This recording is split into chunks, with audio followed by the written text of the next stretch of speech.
Hello friends, welcome to सीख with the YouTube channel. आज मैं आपको भारत के प्रमुख बैंक्स के बारे में बताऊंगा, इनके हेडक्वार्टर्स बताऊंगा, इनके सीईओ या फिर एमडी जो लोग हैं उनके नाम याद कराऊंगा और साथ ही ये बताऊंगा कि ये बैंक्स कब बने। ये एक इम्पॉर्टेंट टॉपिक है, इससे रिलेटेड क्वेश्चंस एग्जाम्स में पूछ लिए जाते हैं, तो इसीलिए आप इस वीडियो को पूरा देखें और साथ ही इस वीडियो की अगर आपको पीडीएफ चाहिए तो नीचे डिस्क्रिप्शन में आपको मिल जाएगी। तो स्टार्ट करते हैं। सबसे पहला जो बैंक है वो है रिज़र्व बैंक ऑफ इंडिया। 1935 में इसकी स्थापना हुई। इसका जो हेडक्वार्टर है वो है मुंबई में और इसके सीईओ जो हैं वो हैं शक्तिकांत दास। तो शक्तिकांत दास जो नाम है वो रिज़र्व बैंक से रिलेट किस तरह से करना है वो मैं आपको बता देता हूँ। आपको पता ही है, हमारे फ़ोन्स जो हम यूज़ करते हैं उसमें क्या होती है, बैटरी होती है। बैटरी हम देखते हैं कि उसके अंदर क्या होती है, पावर होती है बैटरी के अंदर, ठीक। तो कभी कभार हम बोलते हैं कि कितनी रिज़र्व बैटरी रह गई है, मतलब रिज़र्व पावर कितनी रह गई है, ठीक है। तो पावर को हिंदी में क्या बोलते हैं, शक्ति। तो आप एक टर्म याद कर लीजिए, रिज़र्व शक्ति, ठीक है। बची हुई शक्ति, किसी भी बैटरी के अंदर बची हुई पावर को बोलते हैं बची हुई शक्ति, ठीक है। तो इस तरह से आप याद करिए रिज़र्व शक्ति, तो आपको याद हो जाएगा रिज़र्व बैंक के जो सीईओ हैं उनका नाम है शक्तिकांत दास, ठीक।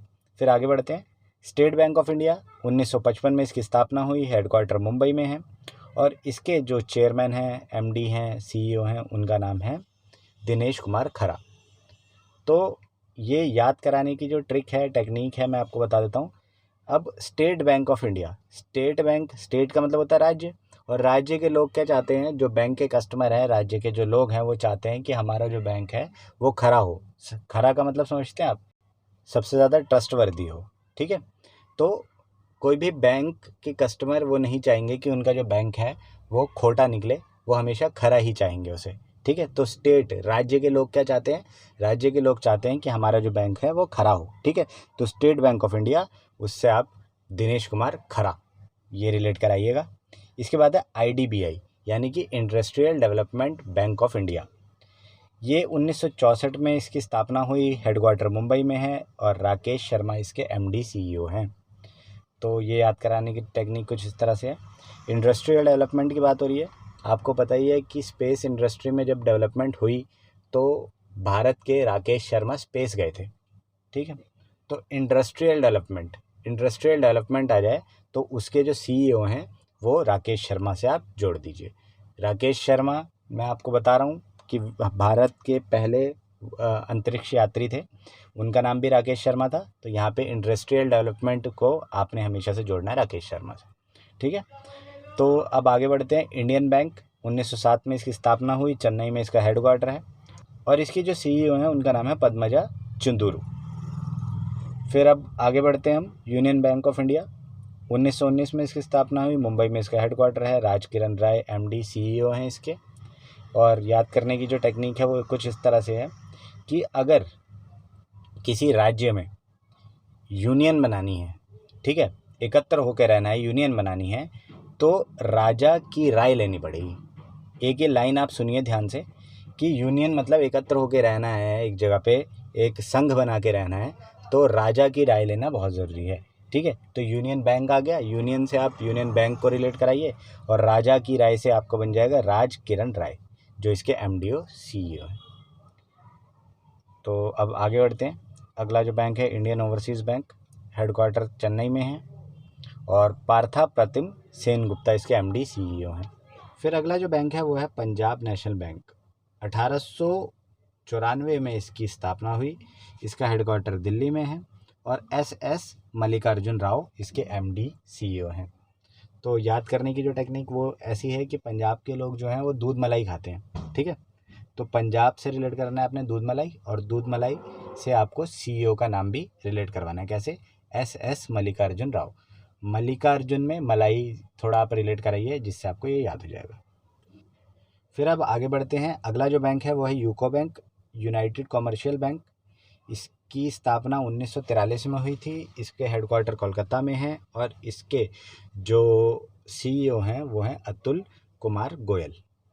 तो याद करने की जो टेक्निक है वो कुछ इस तरह से है कि यूनाइटेड कमर्शियल, यूनाइटेड मतलब एकत्र होना, और एकत्र को आप रिलेट कराइए, एकत्र, एक एकत्र जब इंसान हो जाता है तो वो अटूट हो जाता है, उसको तोड़ा नहीं जा सकता। तो अटूट को आप अतुल से थोड़ा रिलेट कराइए और जिससे आपको ये याद हो जाएगा कि यूको बैंक के जो CEO हैं वो हैं अतुल कुमार गोयल। फिर अब आगे बढ़ते हैं, बैंक ऑफ बड़ौदा। 1908 में इसकी स्थापना हुई, हेडक्वार्टर वडोदरा में है जो कि गुजरात में है, और इसके जो CEO हैं वो हैं संजीव चड्ढा। तो अब याद करने का जो तरीका है वो कुछ इस तरह से है कि बड़ौदा में से मैंने एक शब्द निकाला है बड़ा, ठीक है, और जो की पर्सन यानी कि MD CEO हैं इसके, इस बैंक के, उनका नाम है संजीव चड्ढा, ठीक है। तो इस नाम से मैंने निकाला है चढ़ा, ठीक है, चढ़ा, बढ़ा चढ़ा, बड़ौदा का बढ़ा निकालिए और चड्ढा का चढ़ा निकालिए। बढ़ा चढ़ा आप अगर इसको रिलेट कराएंगे बैंक ऑफ बड़ौदा से तो आपको पता चल जाएगा इसके CEO कौन है। फिर अब आगे बढ़ते हैं, बैंक ऑफ इंडिया। 1906 में इसकी स्थापना हुई थी, मुंबई में हेडक्वार्टर है, और अतानु कुमार दास इसके चेयरपर्सन है, MD हैं, CEO। फिर आप आगे बढ़ते हैं, बैंक ऑफ महाराष्ट्र। 1935 में इसकी स्थापना हुई, पुणे में इसका हेडक्वार्टर है, AS राजीव इसके MD CEO हैं। फिर अब आगे बढ़ते हैं, कैनरा बैंक। 1906 में इसकी स्थापना हुई है, बेंगलोर में इसका हेडक्वार्टर है, और इसके जो MD CEO हैं उनका नाम है LV प्रभाकर। तो याद करने का कुछ तरीका ऐसे है कि कैनरा बैंक में एक वर्ड आ रहा है नारा, ठीक है, और जो CEO हैं उनके नाम में आ रहा है प्रभाकर, में आ रहा है प्रभाव, ठीक है। तो नारा हमेशा ऐसा होना चाहिए जो प्रभावशाली हो, जो प्रभाव किसी पे बना सके। तो कैनरा बैंक को आप रिलेट कराइए LV प्रभाकर से, तो जिससे आपको पता चल जाएगा कैनरा बैंक के जो CEO हैं वो LV प्रभाकर हैं, और नारा हमेशा प्रभावशाली होना चाहिए। तो ऐसे कुछ आप इसको रिलेट कराइए। फिर है सेंट्रल बैंक ऑफ इंडिया। 1911 में इसकी स्थापना हुई थी, मुंबई में इसका हेडक्वार्टर है, और इसके जो CEO हैं वो है मातम वेंकट राव। फिर अब आगे बढ़ते हैं, एक्सिस बैंक। 1993 में इसकी स्थापना हुई, मुंबई में इसका हेडक्वार्टर है, अमिताभ चौधरी इसके MD CEO हैं। तो इसको याद करने का तरीका तो बहुत आसान है। आप देखेंगे कौन बनेगा करोड़पति में, जब कोई कंटेस्टेंट पैसे जीतता है तो अमिताभ बच्चन उसको एक्सिस बैंक के थ्रू पेमेंट ट्रांसफ़र करते हैं।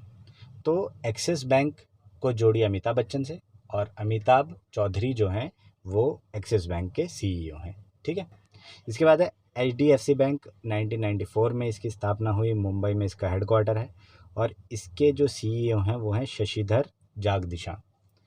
तो अब इसको याद करने का तरीका कुछ ऐसा है कि HDFC, housing development finance corporation. Housing development मतलब हाउसिंग का मतलब समझिए कि घर बनाना है इसमें, ठीक है, हाउस के डेवलपमेंट करने है, घर का विकास करना है।